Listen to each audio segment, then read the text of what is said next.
Okay, vegans, what's up? So we have here a Norton Summit. This is a Giant Defy versus a Giant TCR performance test. Norton Summit, one of the hardest climbs on the planet to get up there. Housing up the front, 11:29, fastest time recorded on Strava. Let's have a look what we can. Vegan power, Duran Rider. So we got 12:57 off the back, 348 watts. I did this on my Giant TCR. Now let's go have a look. I did it on the Defy recently, the Defy Advanced Pro. Let's look at the bikes quickly while we're waiting for that.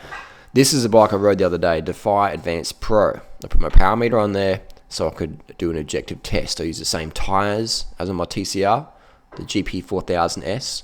So I had everything reasonably similar. I mean, there's obviously some variables, but I used the same power meter. This is pretty much my TCR. I do have some lightweight Millenstein Gen 4 wheels on there, but same tyres and same power meter. Right, let's go back to the segment. So my best time ever is 12:57, and that's done on my TCR. I've also done a 13:01. So look at the power there. You can see similar time. Not much difference there. 2 watts, same diff. Here we have on the Defy, 338 watts and a 13:22. I mean, obviously there's wind, there's being in the bunch, there's different variables, but you can see it's pretty fucking similar. I mean, 22 seconds is a lot, but we're talking 10 watts as well. If I pushed out the extra 10 watts, which I can do, if I was G'd up enough, I would be, you're probably losing, in the same conditions, you're probably losing 10 seconds, maybe 5 seconds up Norton Summit on a fast climb. So you're not really losing much. So the difference between the TCR, the Defy, it's really fucking minimal. If you're a stage racer in the Tour de France, then the extra weight may knock a few minutes off your time after 3 weeks. But for the everyday person, then these disc brake bikes are pretty good as well. It feels a bit more, what's the word? The TCR is the best carbon bike on the planet. And if you want pure race, performance, responsiveness, stiffness, nothing comes close to the TCR Advanced SL. It's the best. It's the best money can buy, without a question. All the tests. I mean, it's not just my opinion. It's the tests, the data. Go and ride one and then see what I mean. Incredible bikes. The Defy is more comfort orientated, but still extremely high level performance. I've ridden Cervelo, Colnago, Trek. I've been on a lot of fucking bikes, and the Defy is legit. It's legit. So the benchmark for me is the TCR, the Defy Advance. Again, this is a heavier spec than my TCR, so maybe that was why I didn't feel as aggressive as the TCR, but still a fantastic bike, still capable of very fast times. You're not going to get dropped, basically what I'm trying to say. You're not going to get dropped because you're on this bike, alright? You're going to get dropped because you just couldn't push the watts. It's not because you're on this bike. So the disc brakes, you got extra maybe kilo and a half compared to my TCR on this beast. Carbon rim still. If I was going to get one, I'd probably go the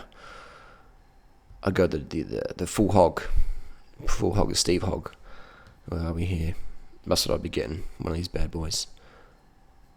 Which I probably wouldn't get one of these myself. But that's what I'm talking about. Let's not fuck around. Life's too short to ride shit bikes.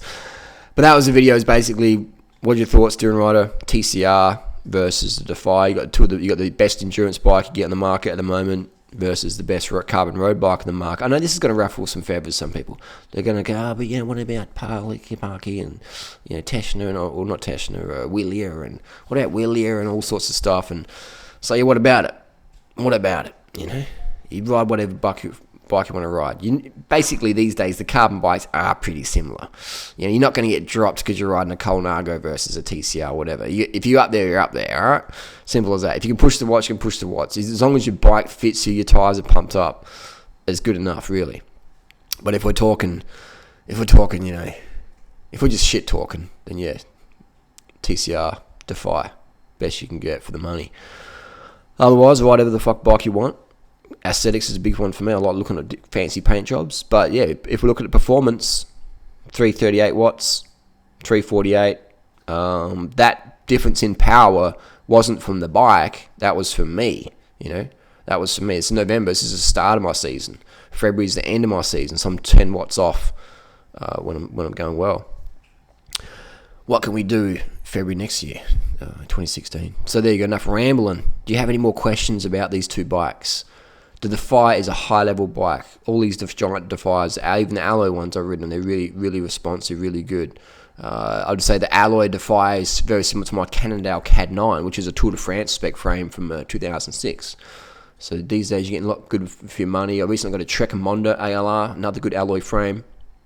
But if you're in the market for carbon and you got a bit of coin, I would be going. Just test ride. Just don't fucking take my word for it. Test ride, then decide. Always test ride a bike. Test ride a bike and go from there. Obviously, if you're new to cycling, you don't really know what's good and what's shit, whatever. But if you've ridden a few bikes like I have, and you get to test ride stuff, then you can really test ride and then decide. Any questions? Let them know down below. We'll see you on the road. What the fuck? Oi, are those fucking disc brakes on your fucking road bike, cunt? Are you fucking serious right now? Oi, do you remember that Eddie Merckx cunt? He didn't have fucking disc brakes, did he?